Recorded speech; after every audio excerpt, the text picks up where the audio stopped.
ಗುಡ್ಡ ಕುಸಿತ ದುರಂತ ಸ್ಥಳದಿಂದ ಬರೋಬ್ಬರಿ 6 ಕಿಲೋಮೀಟರ್ ದೂರದಲ್ಲಿರುವಂತಹ ನದಿಯಲ್ಲಿ ಗ್ಯಾಸ್ ಟ್ಯಾಂಕರ್ ಪತ್ತೆಯಾಗಿದೆ. ಕೊಚ್ಚಿ ಹೋಗಿರುವಂತಹ ಗ್ಯಾಸ್ ಟ್ಯಾಂಕರ್ ಅನ್ನು ಸಗಡಗೆರೆ ಗ್ರಾಮದ ಬಳಿ ಹಗ್ಗ ಕಟ್ಟಿ ನಿಲ್ಲಿಸಲಾಗಿದೆ. ಅದರಲ್ಲಿ ಗ್ಯಾಸ್ ಅನ್ನು ಮತ್ತೊಂದು ಟ್ಯಾಂಕರ್ಗೆ ಶಿಫ್ಟ್ ಮಾಡಲು ಪ್ಲಾನ್ ಮಾಡಲಾಗ್ತಿದೆ. ಈ ವೇಳೆ ಸ್ಫೋಟ ಸಾಧ್ಯತೆ ಇದ್ದು 2 ಕಿಲೋಮೀಟರ್ ವ್ಯಾಪ್ತಿಯ ಜನರನ್ನ ಕಾಳಜಿ ಕೇಂದ್ರಗಳಿಗೆ ಶಿಫ್ಟ್ ಮಾಡಲಾಗಿದೆ. ಉತ್ತರ ಕನ್ನಡ ಜಿಲ್ಲೆಯ ಕುಮಟಾ ತಾಲೂಕಿನ ಬರ್ಗಿ ಗ್ರಾಮದ ರಾಷ್ಟ್ರೀಯ ಹೆದ್ದಾರಿ 66ರಲ್ಲಿ ಭಾರೀ ಪ್ರಮಾಣದಲ್ಲಿ ಗುಡ್ಡ ಕುಸಿತ ಉಂಟಾಗಿದೆ. ಇದರಿಂದ ವಾಹನ ಸಂಚಾರ ಬಂದಾಗಿದೆ. ಗುಡ್ಡ ಕುಸಿತಿರುವಂತಹ ದೃಶ್ಯ ಸ್ಥಳೀಯರ ಮೊಬೈಲ್ನಲ್ಲಿ ಸೆರೆಯಾಗಿದೆ. ಇನ್ನು ಮಳೆಯಿಂದಾಗಿ ಕಾರ್ಯಾಚರಣೆಗೂ ಕೂಡ ಅಡ್ಡಿಯಾಗಿದೆ. ಹಾಸನ ಜಿಲ್ಲೆಯಲ್ಲಿ ಶಿರಾಡಿ ಘಾಟ್ನಲ್ಲಿ ಸರಣಿ ಭೂಕುಸಿತ ಆಗ್ತಿರುವ ಕಾರಣ ವಾಹನ ಸಂಚಾರ ಬಂದ್ ಮಾಡಲಾಗಿದೆ. ಎಲ್ಲಾ ರೀತಿಯ ವಾಹನ ಸಂಚಾರ ನಿಷೇಧ ಮಾಡಿ ಹಾಸನ ಡಿಸಿ ಆದೇಶ ಹೊರಡಿಸಿದ್ದಾರೆ. ರಸ್ತೆ ದುರಸ್ತಿ ಆಗುವವರೆಗೆ ಸಂಚಾರ ಇರಲ್ಲ ಅಂತ ಹೇಳಿದ್ದಾರೆ. ಬೆಂಗಳೂರಿನಿಂದ ಮಂಗಳೂರಿಗೆ ತೆರಳುವಂತಹ ವಾಹನಗಳು ಚಾರ್ಮಾಡಿ ಘಾಟ್ ಮೂಲಕ ಸಂಚಾರ ಮಾಡೋಕೆ ಸೂಚನೆ ನೀಡಲಾಗಿದೆ. ಉಡುಪಿಯ ಬೈಂದೂರು ತಾಲೂಕಿನ ಸೋಮೇಶ್ವರ ಬೀಚ್ ಪಕ್ಕದಲ್ಲಿ ಗುಡ್ಡ ಕುಸಿತ ಭೀತಿ ಎದುರಾಗಿದೆ. ಭಾರೀ ಮಳೆಯಿಂದಾಗಿ ಸೋಮೇಶ್ವರದಲ್ಲೂ ಕೂಡ ಗುಡ್ಡ ಕುಸಿತಿದ್ದು ಗುಡ್ಡದ ಮೇಲೆ ನಿರ್ಮಾಣವಾಗಿರುವಂತಹ ಕಟ್ಟಡವು ಕುಸಿಯುವಂತಹ ಆತಂಕ ಎದುರಾಗಿದೆ. ಭೂಕುಸಿತದ ಭೀತಿ ಹಿನ್ನೆಲೆ ಕೊಡಗಿನಲ್ಲಿ ರಾಷ್ಟ್ರೀಯ ಹೆದ್ದಾರಿ ರಾತ್ರಿ ಹೊತ್ತು ಬಂದ್ ಮಾಡಲಾಗ್ತಿದೆ. ಮಡಿಕೇರಿ ಸಂಪಾಜೆವರೆಗಿನ ಹೆದ್ದಾರಿ 275ರಲ್ಲಿ 4 ದಿನ ಪ್ರತಿ ರಾತ್ರಿ 8 ಗಂಟೆಯಿಂದ ಬೆಳಗ್ಗೆ 6 ಗಂಟೆವರೆಗೆ ಬಂದ್ ಮಾಡಲಾಗ್ತಿದೆ. ಆದರೆ ಆದೇಶದ ಅರಿವಿಲ್ಲದೆ ಬರ್ತಿರುವಂತಹ ಪ್ರಯಾಣಿಕರು ಪರದಾಡ್ತಿದ್ದಾರೆ. ಮೈಸೂರು ಜಿಲ್ಲೆ ಸಾಲಿಗ್ರಾಮ ತಾಲೂಕಿನ ಚಿಕ್ಕಕೊಪ್ಪಲು ಗ್ರಾಮದಲ್ಲಿ ಸರೋಜಮ್ಮ ದೇವೇಗೌಡ ದಂಪತಿಯ ಮನೆ ಭಾರೀ ಮಳೆಗೆ ಕುಸಿದು ಬಿದ್ದಿದೆ. ಮನೆ ಕುಸಿಯುವಂತಹ ವೇಳೆ ಹೊರಬಂದ ಮನೆಯವರು ಜೀವ ಉಳಿಸಿಕೊಂಡಿದ್ದಾರೆ. ಮನೆ ಕುಸಿತ ಹಿನ್ನೆಲೆ ಮನೆಯಲ್ಲಿ ಪಾತ್ರೆಗಳು, ದಿನಸಿ ಸಾಮಗ್ರಿ, ಪೀಠೋಪಕರಣ ಹಾನಿಯಾಗಿದೆ. ಚಿಕ್ಕಮಗಳೂರು ಜಿಲ್ಲೆಯಾದ್ಯಂತ ಮಳೆ ಅವಾಂತರ ಮುಂದುವರೆದಿದ್ದು ಶೃಂಗೇರಿ ಮಂಗಳೂರು ರಸ್ತೆ ಸಂಪರ್ಕ ಬಂದಾಗಿದೆ.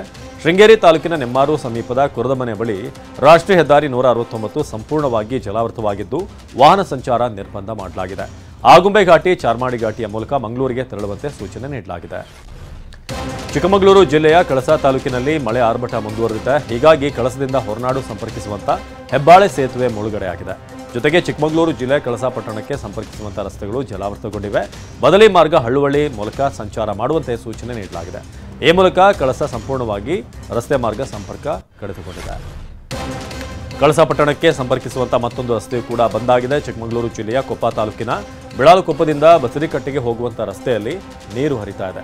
ಹೀಗಾಗಿ ಶೃಂಗೇರಿಯಿಂದ ಹೊರನಾಡಿಗೆ ಹೋಗುವಂತಹ ಮುಖ್ಯ ರಸ್ತೆಯೇ ಬಂದಾಗಿದೆ. ಇನ್ನು ನಿನ್ನೆ ಮಧ್ಯಾಹ್ನ ಬಳಿಕ ಕಳಸಾ, ಕುದುರೆಮುಖ ಸೇರಿದ ಹಾಗೆ ಸುತ್ತಮುತ್ತಲಿನ ಪ್ರದೇಶದಲ್ಲಿ ಭಾರೀ ಮಳೆಯಾಗಿದ್ದು ಹಲವು ಪ್ರದೇಶ ಜಲಾವೃತವಾಗಿದೆ. ಇನ್ನು ಚಿಕ್ಕಮಗಳೂರು ಜಿಲ್ಲೆಯ ಕೊಪ್ಪದಲ್ಲಿ ಸುರಿಯುತ್ತಿರುವಂತಹ ಧಾರಾಕಾರ ಮಳೆಯಿಂದಾಗಿ ಮನೆಯ ಮುಂಭಾಗ ಕಂದಕ ಸೃಷ್ಟಿಯಾಗಿದೆ. ತಾಲೂಕಿನ ಮೇಗೂರು ಗ್ರಾಮದಲ್ಲಿ ಘಟನೆ ನಡೆದಿದ್ದು ಏಕಾಏಕಿ ಭೂಮಿ ಕುಸಿದು ಕಂದಕ ಸೃಷ್ಟಿಯಾಗಿದೆ. ಕಂದಕದ ಒಳಗೆ ನೀರು ಹರಿತಾ ಇದ್ದು ನೀರಿನ ಸೆಲೆ ಹೆಚ್ಚಾಗಿ ಕಂದಕ ಸೃಷ್ಟಿಯಾಗಿರುವಂತಹ ಸಾಧ್ಯತೆ ಇದೆ. ಸುಮಾರು 20 ಅಡಿಯಷ್ಟು ಕಂದಕ ಸೃಷ್ಟಿಯಾಗಿ ಮನೆ ಕುಸಿಯುವ ಭೀತಿ ಇದೆ. ಪಂಚೆ ಧರಿಸಿದ್ದ ರೈತನ ಪ್ರವೇಶ ನಿರಾಕರಿಸಿದ್ದ ಬೆಂಗಳೂರಿನ ಮಾಗಡಿ ರಸ್ತೆಯ ಜಿಟಿ ಮಾಲ್ 7 ದಿನ ಬಂದ್ ಮಾಡುವುದಕ್ಕೆ ಸೂಚನೆ ನೀಡಲಾಗಿದೆ.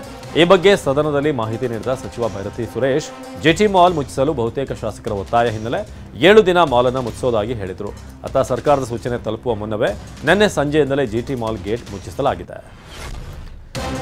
ಅವಮಾನಕ್ಕೊಳಗಾದಂಥ ರೈತನಿಗೆ ಮಾಲ್ನ ಮಾಲೀಕರು ಕ್ಷಮೆ ಯಾಚಿಸಿದ್ದಾರೆ. ಹೀಗೆ ಆಗಬಾರ್ದಾಗಿತ್ತು. ತಂದೆಯವರು ಕೂಡ ಮಾತನಾಡಿ ಕ್ಷಮೆ ಕೇಳಿದ್ದಾರೆ. ಜೊತೆಗೆ ತಪ್ಪು ಮಾಡಿದ ಸಿಬ್ಬಂದಿಯಿಂದ ಕೆಲಸದಿಂದ ತೆಗೆದಿದ್ದೇವೆ ಅಂತ ಹೇಳಿ ಜಿಟಿ ಮಾಲ್ನ ಮಾಲೀಕ ಆನಂದ್ ಪುತ್ರ ಪ್ರಶಾಂತ್ ಹೇಳಿದ್ದಾರೆ. ಘಟನೆ ಬಗ್ಗೆ ಮಾಹಿತಿ ಕೊಡಿ ಅಂತ ಬಿಬಿಎಂಪಿ ನೋಟಿಸ್ ನೀಡಿದೆ. ಅದರೊಂದಿಗೆ ವರ್ಷದ ತೆರಿಗೆ 1,70,00,000 ಪಾವತಿಸಬೇಕಾಗಿದೆ ಅಂತ ಹೇಳಿದ್ದಾರೆ.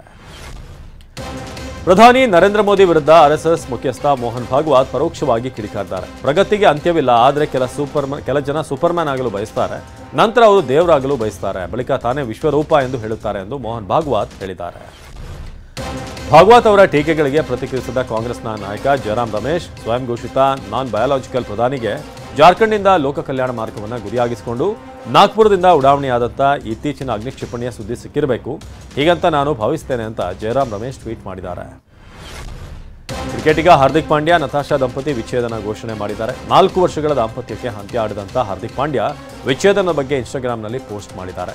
ನತಾಶಾ ಹಾಗೂ ನಾನು ಪರಸ್ಪರ ಬೇರೆಯಾಗಲು ನಿರ್ಧಾರ ಮಾಡಿದ್ದೇವೆ ಅಂತ ಟ್ವೀಟ್ ಮಾಡಿದ್ದಾರೆ.